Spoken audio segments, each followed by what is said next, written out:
আসসালামু আলাইকুম প্রিয় দর্শক, অন্য মঞ্চের আলাপ চাইতে আপনাদের সকলকে জানাই আমার আন্তরিক অভিনন্দন এবং শুভেচ্ছা যে আমার কথা শোনার জন্য। যে আপনারা সকলে জানেন যে এই যে আমাদের জেরা খান পান্না স্যার, উনি বিশাল একজন উকিল। কিন্তু উনি হাইকোর্টের, সুপ্রিম কোর্ট বিভাগে হাইকোর্টে কাজ করেন, সুপ্রিম কোর্টে কাজ করেন। মানে উনি ডাক্তার কামাল হোসেনের পরে যদি এখন যদি কোনো নাম করা উকিল বলেন, তাহলে সেটা হচ্ছে যে জেরাই খান পান্না স্যার। আপনাদের সকলেরই মনে আছে জুলাইয়ের 29 তারিখ 2024 সেদিন তিনি এসেছিলেন, যেটা আপনার ব্যানারে যে ছবিটা দেখছেন এটা কিন্তু সেদিনকার ছবি।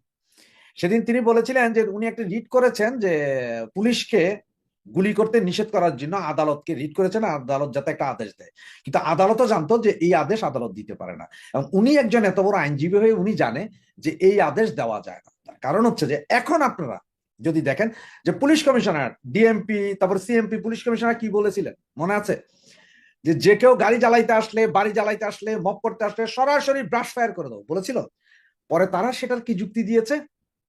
তারাই যুক্তি দিয়েছে যে হ্যাঁ, এটা তো আমরা বলেছিলাম, কিন্তু এটা তো আমাদের পুলিশের বিধানেই আছে, যে পুলিশের বিধানেই আছে যে গুলি করতে পারবে, কারণ জানমালের ক্ষতি হইলে, সরকারের সম্পদ রক্ষা করার ব্যাপার হইলে এটা ওপেন ফায়ার করতে পারবে। তাইলে এই 29 তারিখ, মানে গত বছরের জুলাইয়ের 29 তারিখ, 25 তারিখ থেকে যদি আপনারা দেখেন, 25 তারিখ থেকে প্রথম শুরু হয় জ্বালাও পোড়াও। বিটিভি ভবন, তারপরে আপনার সেতু ভবন, পুলিশের থানা আক্রমণ, পুলিশকে মাইরা লটকায় দেওয়া, এগুলো সব কিন্তু তখন শুরু হয়েছিল। তো উনি কার স্বার্থে পুলিশের যাতে গুলি করতে না পারে সে বিষয়ে বলেছিলেন। জানমাল রক্ষা করতে হলে পুলিশ গুলি চালাবে, সন্ত্রাসীদের, এটা নর্মাল, পুলিশের বিধানেই আছে। তাহলে পুলিশের বিধানে থাকলে উনি কাদেরকে বাঁচানোর জন্য বা কাদের পক্ষ হয়ে লড়েছিলেন বুঝেছেন? পাশের উকিলটাকে একটু দেখেন আপনারা।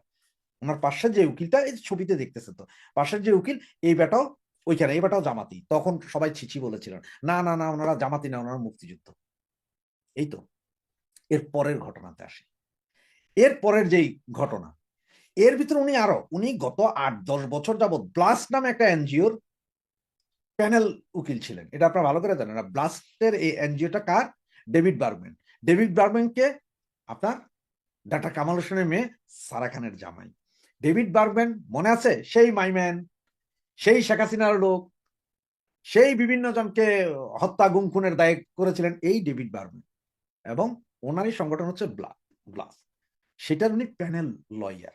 মায়ের ডাক, ওই যে মায়ের ডাক আরেকটা আছে, সেটারও উনি। উনি সব কাজের কাজী, শুধু একটু পাজি, এই আর কি।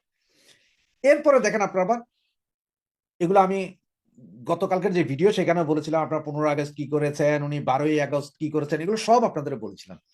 একটা কথা আপনাদেরকে আরেকটা কথা বলি, সেটা হচ্ছে যে ঠিক যখন আপনার ওনার বিরুদ্ধে একটা মামলা হয়েছিল, মনে হচ্ছে 300 জন না 350 জনের একটা আসামি করে মামলা হয়েছিল, ওনাকে রাখা হয়েছিল 70 নম্বর আসামি। তখন উনি বলেছিলেন ভাই নামটা 1-2 নাম্বার রাখলে ভালো হইতো, আমার বিরুদ্ধে মিথ্যা মামলা, ওই মামলা, সেই মামলা, এগুলো বলছিল। এগুলা বলছে পরে আমরা সকলে, হ্যাঁ আইনের শাসন নাই দেশে, এই নাই সেই নাই, হেভি আন্দোলন। আমরা ফেসবুক পার্টি, আমরা মুক্তিযুদ্ধের সপক্ষে সবাই ফেসবুক পার্টি ছিলাম, কারণ তখন মনে হয়েছিল যে উনি একমাত্র মুক্তিযুদ্ধের ধারক এবং বাহক। সেই মামলায় উনি পরে কোর্টে হাজিরে জামিন নিয়েছিলেন। সেই জামিনটা কিভাবে নিয়েছিলেন জানেন? সেই জামিনে ওনার যে জামিন চেয়েছিলেন, সেই জামিনে ওনার পক্ষে দাঁড়িয়েছিলেন প্রধান উকিল হিসাবে শিশির মনির, জামাতের শিশির মনির। মনে আছে জামাতের শিশির মনির, যে কিনা আবরার হত্যার পরে জামাতের ছেলেপেলের পক্ষে দাঁড়াইছিল। সেই শিশির মনির হচ্ছে যে ওনার তখন প্রথম উকিল। কেন? উনি আর কোনো উকিল পান নাই। উনি নিজে আসামি, ঠিক আছে, উনি চালাইতে পারবেন না, উনি তো একটা অ্যাসোসিয়েট ফার্ম চালান, উকিল ফার্ম চালান, সেখানে ওনার অনেক জুনিয়র লয়ার আছে, তারা দাঁড়াইলো তো যেত। সেটা না করে উনি কি করলেন? শিশির মনিরকে আনলেন। এখন শিশির মনিরকে আইনা উনি সেই কোর্ট থেকে জামিন নিলেন। এরপরের কাহিনী আবার জানেন আপনি, ওই যে আপনার 12ই আগস্ট তিনি আইনজীবী হতে চেয়েছিলেন। কার আইনজীবী? শেখ হাসিনার আইনজীবী। গত 12ই আগস্ট শেখ হাসিনার আইনজীবী হিসেবে উনি চেয়েছিলেন, কিন্তু তার এই প্রস্তাব নিয়ে গিয়েছিল কে? নাজনীন হাসান, যিনি কিনা জিয়াউল হাসান, সেনাবাহিনীর মেজর জিয়াউল হাসানের বোন। সে গিয়েছিলেন ওনার প্রস্তাব নিয়ে যে জেডাই খান পান্না স্যার উনি শেখ হাসিনার আইনজীবী হতে চান। যে জিয়াউল হাসান কিন্তু এখন জেলে, গুম হত্যা এগুলোর কারণে উনি জেলে। সে নাজদিনকে নিয়ে গিয়েছিলেন। এবং আপনারা সবাই জানেন যে 28শে মার্চ ওই যে মঞ্চ 71-এর যে প্রোগ্রাম, সেই প্রোগ্রামে যে যেখানে যে আপনার আমাদের আরেক পান্না, মঞ্জুর আলম পান্না, তারপরে লতিফ সিদ্দিকী সহ, প্রায় 16 জন ধরা খাইলেন, তার মধ্যে 2 জন মাত্র জামিন পেয়ে আছেন। এখনো আরো 15 জন সিনিয়র সিটিজেন যাদের বয়স 84 থেকে 90 এর ভেতরে, এরা সবাই এখনো জেল খাটছেন। তাদের ব্যাপারে কিন্তু মুখে কুলু পেটে বসে রয়েছেন, কোনো কথা নেই। এই সেই জেডাই খান পান্না। কি বুঝলেন? এই ভিডিওটাতে আপনি যা শুনলেন তা সত্য ঘটনা।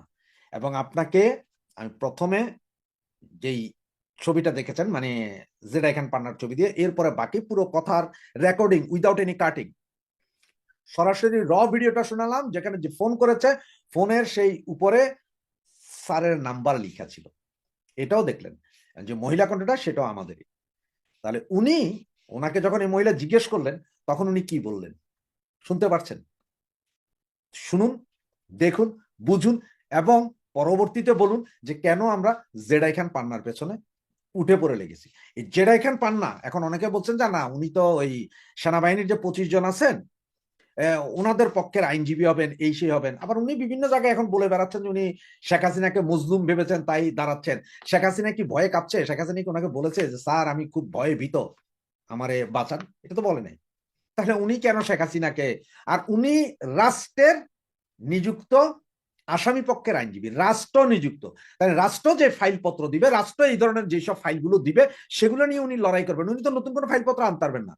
তার মানে হচ্ছে এখন যে আছে আইসিটি কোর্টের এখন যে প্রধান আপনার সরকার পক্ষের আইনজীবী, তার আন্ডারে উনি চাকরি করবেন এবং ওই বেটা যা বলবে তাই তাকে মানতে হবে।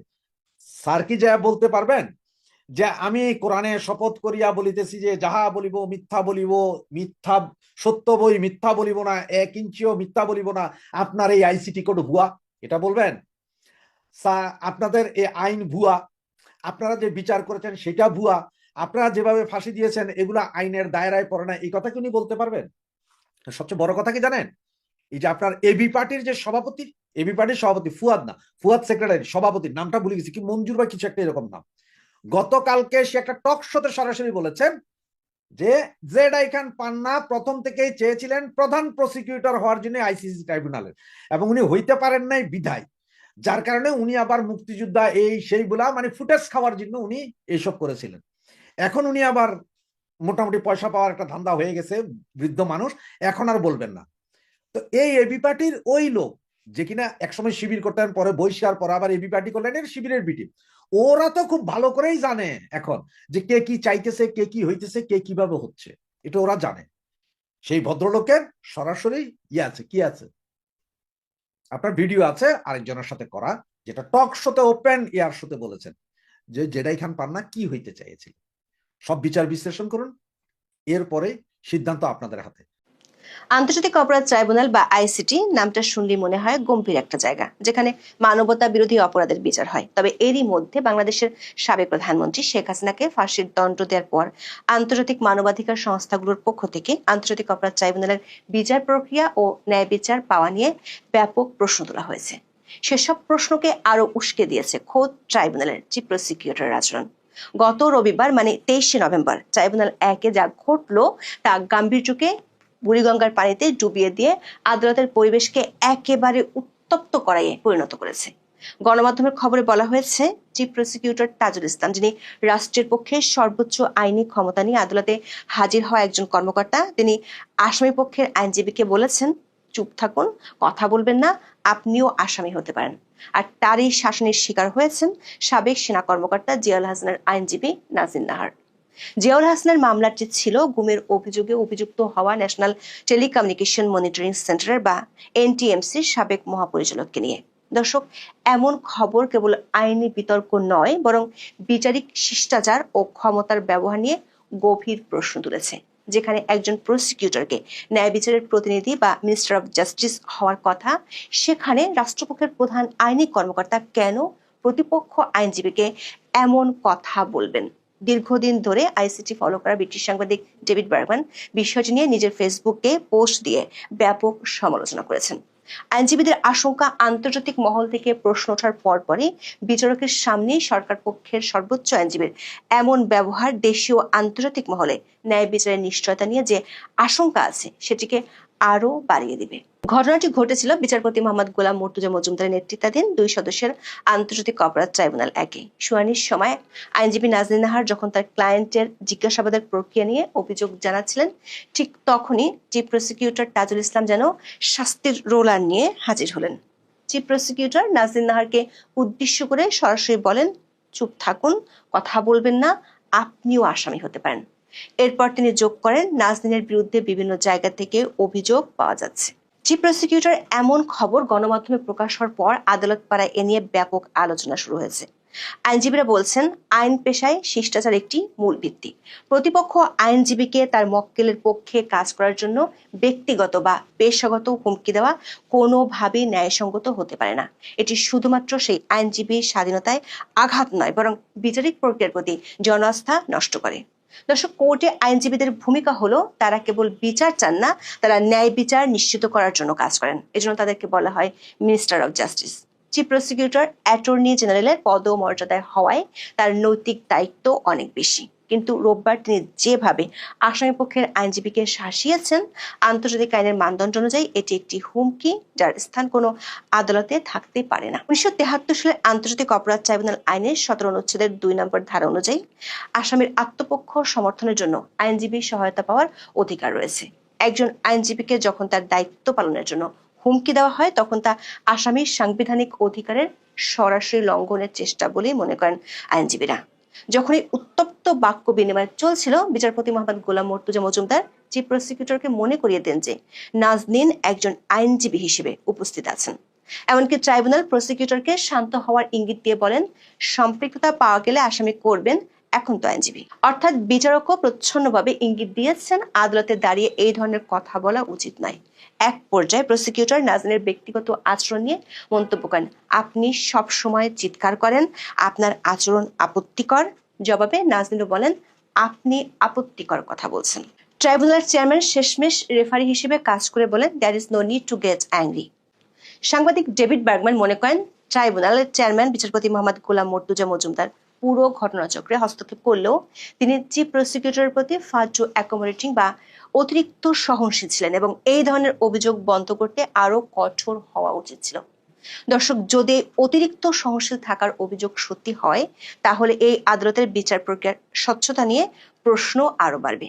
এমনিতেই সাবেক প্রধানমন্ত্রী শেখ হাসিনার ফাঁসির দণ্ডের পর আন্তর্জাতিক নামকরা মানবাধিকার সংস্থাগুলো বড় করে অনেক প্রশ্ন তুলেছে। প্রশ্ন হলো, চিফ প্রসিকিউটর এমন উচ্চ রক্তচাপের কারণ কি ছিল?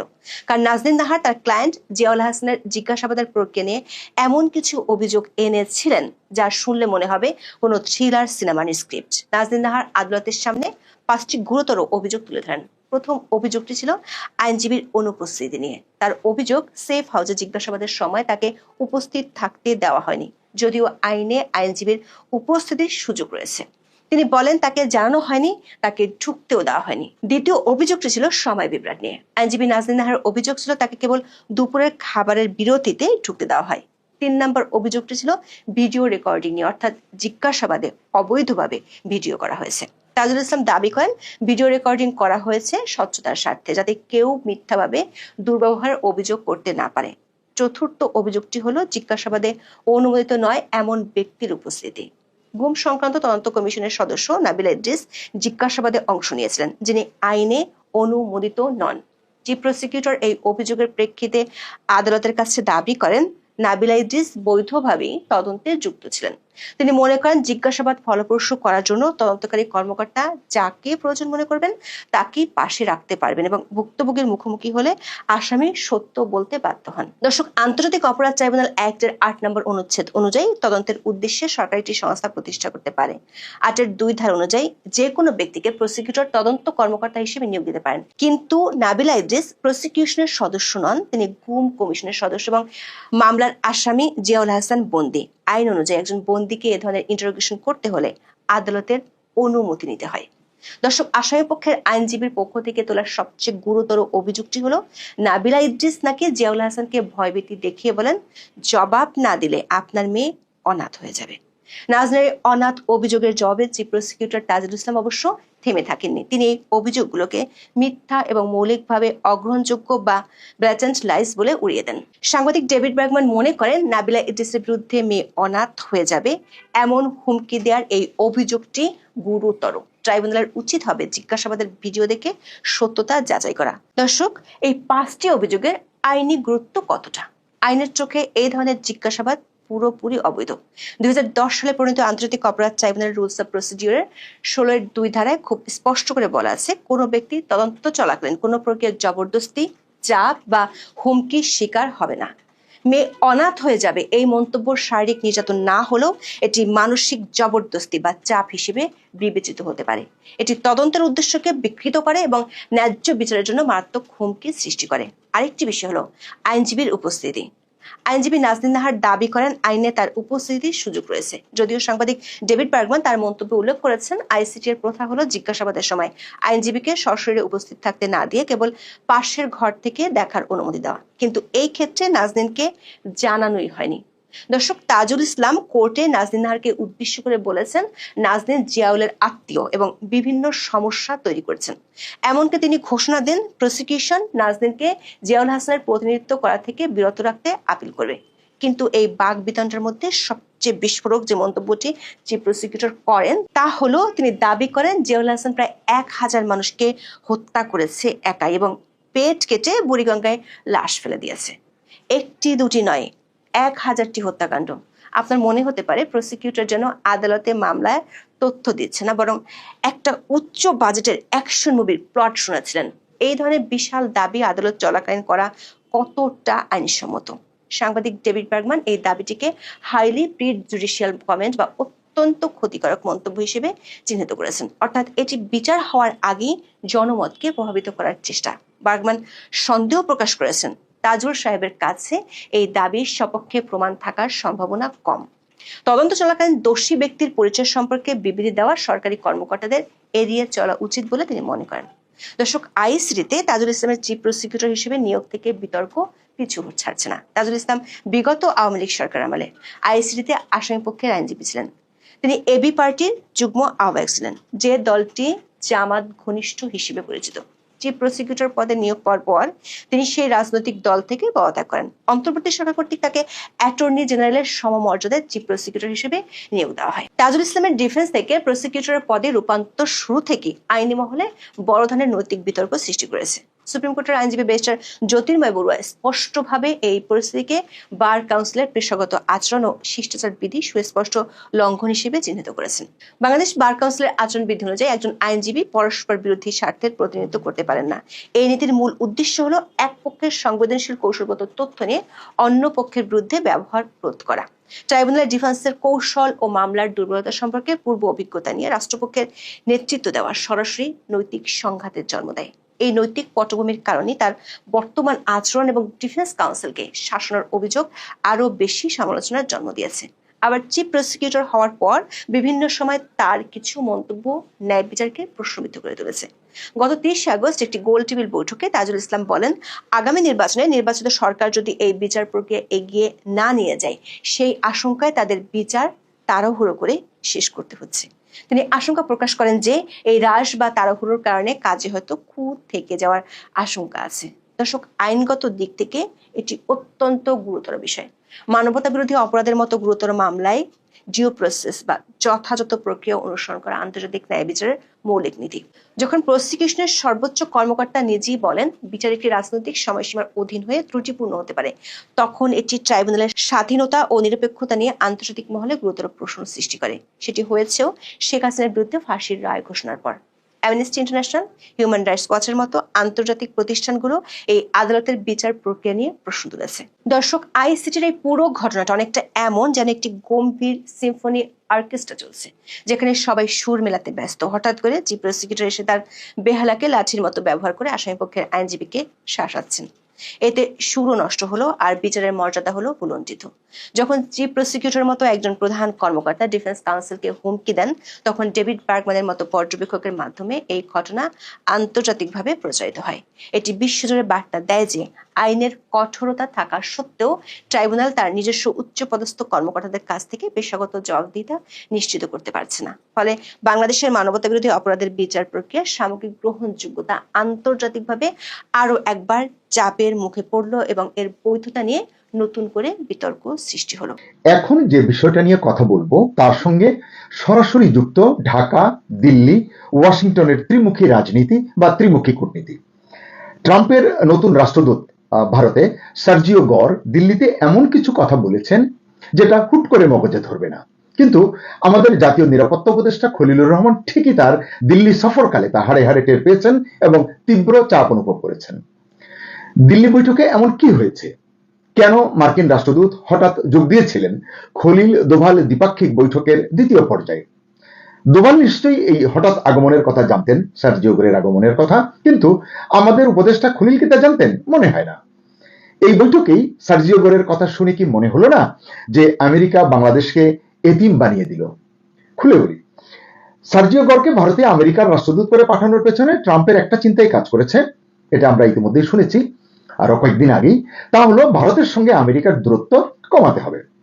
নরেন্দ্র মোদীকে, ভারতের প্রধানমন্ত্রী নরেন্দ্র মোদীকে মাই ফ্রেন্ড বলে ট্রাম্প চেয়েছিলেন নিজের হাতের পুতুল বানাতে, কিন্তু ট্রাম্প হোঁচট খেয়েছেন। বন্ধু মোদী এমন খেলা দেখাবেন ট্রাম্প কল্পনাও করেননি, উল্টো ট্রাম্প নিজেই চাপে পড়েছেন। ফলে ইয়ে তো মজাক থা বলে আবারও উচ্চারণ করেছেন Narendra Modi my best friend.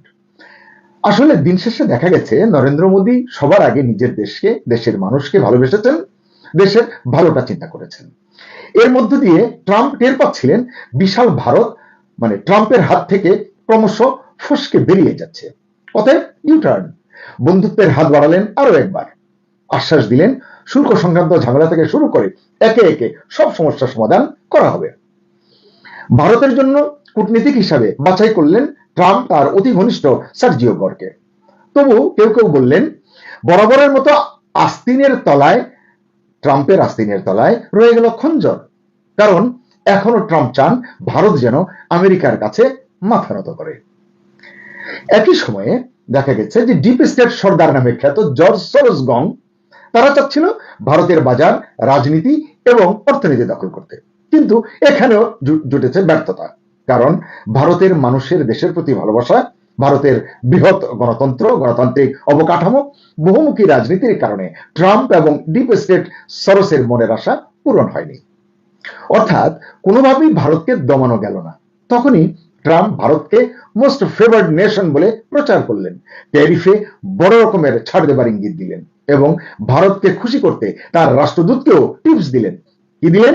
Bharat যেভাবে চায় সেভাবে এই অঞ্চলের কূটনীতি এবং সন্ত্রাসবাদের বিরুদ্ধে লড়াইয়ে তাদের পাশে দাঁড়াতে, মানে ভারতের পাশে দাঁড়াতে। এর ফলাফল দেখা গেল দিল্লিতে ভারতের জাতীয় নিরাপত্তা উপদেষ্টা অজিত দোভালের সঙ্গে বাংলাদেশের জাতীয় নিরাপত্তা উপদেষ্টা খলিলুর রহমানের দ্বিপাক্ষিক বৈঠকে। আচমকা সেই বৈঠকের দ্বিতীয় পর্যায়ে হাজির হয়েছেন সার্জিও গর সহ আরো কয়েকজন টপ লেভেল মার্কিন কর্মকর্তা। ফলে বৈঠকটি হয়ে উঠল বহুপাক্ষিক আলোচনার প্ল্যাটফর্ম এবং মোটামুটি বেকায়দায় পড়লেন আমাদের জাতীয় নিরাপত্তা উপদেষ্টা খলিলুর রহমান। এই বৈঠকে মার্কিন কর্মকর্তারা স্পষ্ট ভাষায় জানালেন উগ্রপন্থা দমনে ভারত আমেরিকা বহুদিন ধরে একসঙ্গে কাজ করছে। তাই বাংলাদেশের জন্য গরম বার্তা হলো এই অঞ্চলে ভারত এবং আমেরিকা কোন রকম জঙ্গি কার্যকলাপ সমর্থন করবে না। বাংলাদেশ এই অঞ্চলে ভারতের নিরাপত্তার প্রশ্নে ঝুঁকি তৈরি করলে আমেরিকা তা মেনে নেবে না এবং বাংলাদেশ আমেরিকার স্বল্প সমর্থনটুকুও হারাবে। দর্শক খেয়াল করবেন, স্বল্প সমর্থনটুকুও হারাবে। সন্দেহ নেই আমেরিকার এই বয়ান বাংলাদেশের জাতীয় নিরাপত্তা উপদেষ্টাকে ভীষণ চাপে ফেলেছে, যার প্রমাণ মেলে এর পরদিন কলম্বো সিকিউরিটি কনক্লেভের সম্মেলনে 20 নভেম্বর, যেখানে মিস্টার খলিল অবলীলায় স্বীকার করেছেন বাংলাদেশও বিভিন্ন সময় জঙ্গিবাদের শিকার হয়েছে, অনেক জঙ্গিকে এর কারণে জেলে পাঠানো হয়েছে। যদিও এই ভাষ্যটা ছিল অসত্য, কারণ ইউনূস সরকারের, অন্তর্বর্তী সরকারের আমলে অসংখ্য, বলা যায় প্রায় সব জঙ্গিকে কারাগার থেকেও ছেড়ে দেওয়া হয়েছে। সরকারের তরফ থেকে বারবার বলা হয়েছে দেশে জঙ্গি গোষ্ঠী নেই, স্বরাষ্ট্র উপদেষ্টাও একাধিকবার এই কথা বলেছেন, কিন্তু বাস্তব চিত্র ভিন্ন। সূত্র জানায় মিস্টার খলিল এমন প্রতিশ্রুতিও দেন যে বাংলাদেশ নিজেদের ভূখণ্ড ব্যবহার করে কোনো জঙ্গি কার্যক্রম চলতে দেবে না। এক কথায় সন্ত্রাস এবং জঙ্গিবাদে জিরো জিরো টলারেন্স দেখাবে বাংলাদেশ।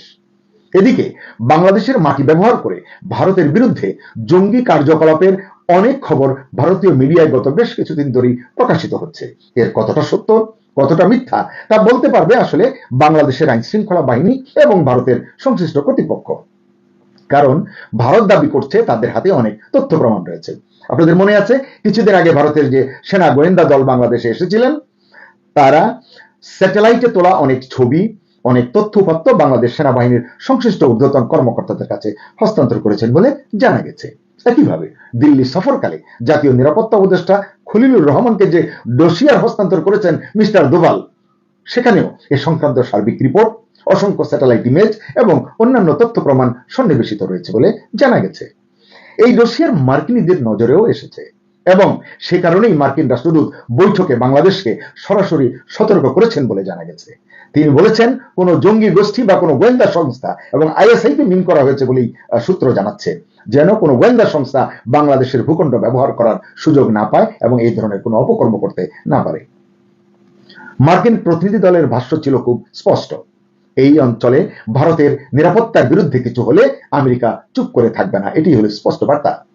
তার মানে কি? মানে হচ্ছে ভারত এখন এই অঞ্চলের আমেরিকার প্রিয় সন্তান। বাংলাদেশ অগ্রাধিকার তালিকা থেকে অনেক নিচে নেমে গেছে, এটি বোঝা যাচ্ছে। এজন্যই হয়তো বিশ্লেষকরা বলছেন বাংলাদেশকে এতিম বানিয়ে ভারতের পাশে দাঁড়ালো আমেরিকা। আসলে সবই রাজনীতি এবং এই রাজনীতিতে শেষ কথা বলে কিছু নেই। এই তো কিছুদিন আগেও ট্যারিফ নিয়ে যে ভারত ও আমেরিকা প্রায় মুখোমুখি দাঁড়িয়ে গিয়েছিল, মিস্টার মোদির বিচক্ষণ নীরবতায় এবং প্রয়োজনীয় বিকল্প উদ্ভাবনের ফলে সেই আমেরিকাই আবার ভারতের সঙ্গে সম্পর্ক পুনর্নির্মাণে উদ্যোগী হয়েছে, মনোযোগী হয়েছে। ভারত আমেরিকা সম্পর্কের এখন যে সমীকরণ মানে বর্তমানে, তাতে ভারতকে এড়িয়ে আমেরিকা যেমন এই অঞ্চলে দাদাগিরি করবে না, তেমনি বাংলাদেশের সঙ্গে সম্পর্কটাও এখন আর আগের মতো গুরুত্বপূর্ণ ভাবছে না আমেরিকা, এমনটি বলছেন বিশ্লেষকরা। সহজ ভাষায় বললে এই পরিস্থিতিতে বাংলাদেশ অটোমেটিক্যালি সাইডলাইন হয়ে গেছে বা সাইডলাইন হয়ে যাচ্ছে, কারণ চীন ভারত প্রতিযোগিতাই এখন ট্রাম্পের মূল অগ্রাধিকার। বিশ্লেষকরাও বলছেন আমেরিকার কাছে বাংলাদেশ এবং ইউনুসের চেয়ে এখন ভারত মহাসাগরীয় অঞ্চলে চীনের প্রভাব কমানোর কৌশল, যৌথ অবস্থান এবং পথ চলা মানে ভারত আমেরিকা অনেক বেশি গুরুত্বপূর্ণ। একইভাবে বাংলাদেশে নিযুক্ত মার্কিন রাষ্ট্রদূত ব্রেন্টকেও ট্রাম্প দায়িত্ব দিয়েছেন চীনের সঙ্গে ইউনুস সরকারের অতি মাখামাখি যেন কমিয়ে আনতে তিনি ভূমিকা রাখেন। ইতিমধ্যেই বাংলাদেশ যে পাকিস্তানের পদাঙ্ক অনুসরণ করে পথ চলছে, এটি নিয়ে অনেক আলাপ আলোচনা হয় চারিদিকে, আমি বাড়তি কথা বলতে চাই না। পাকিস্তানের মতো ইউনুস সরকারও চীনা প্রতিরক্ষা সরঞ্জাম ক্রয়ে উদ্গ্রীব হয়ে আছে, আগ্রহী হয়ে আছে, এটা আমেরিকা মানতে পারছে না। আপনারা জানেন অতি সম্প্রতি যে চীন থেকে 26,400 কোটি টাকার প্রতিরক্ষা সরঞ্জাম কেনার যে ইউনুস সরকারের যে সিদ্ধান্ত, এতে বেজায় নাকশ হয়েছেন ডোনাল্ড ট্রাম্প। এরই ঝাঁজ টের পেয়েছেন নিরাপত্তা উপদেষ্টা খলিল এবার দিল্লি বৈঠকে। নয়তো অজিত দোভালের সঙ্গে খলিলুর রহমানের দ্বিপাক্ষিক বৈঠকে এভাবে সার্জিও গড় তার টিম নিয়ে ঢুকে যেতেন না এবং ভারত সীমান্ত ঘিরে বাংলাদেশ, পাকিস্তান এবং চীনের কোনো তৎপরতার দিকে আঙুল তুলতেন না এবং প্রকারান্তরে বাংলাদেশকে এতিম বানিয়ে আমেরিকা ভারতের পাশে দাঁড়াতো না। তাহলে কি দেখা যাচ্ছে? সব মিলিয়ে এটি কি বোঝা যাচ্ছে যে বাংলাদেশ এখন চাপে পড়েছে? কারণ ভারত তার মেসেজ দিয়ে দিয়েছে, নিরাপত্তা নিয়ে তারা আর ছাড় দেবে না, এটি তারা বলছে। রাজনাথ সিং হুঙ্কার ছুড়েছেন। মার্কিন যুক্তরাষ্ট্র ভারতের পাশেই আছে, এটি এখন স্পষ্ট। তার মানে বাংলাদেশ এখন ভয়াবহ কূটনৈতিক চাপে পড়েছে এবং এর আরো অর্থ যদি আমরা খুঁজি, ওয়াশিংটনের দৃষ্টিতে বাংলাদেশ এখন আপাতত সাইড স্টোরি, ভারত হলো মূল ক্যারেক্টার।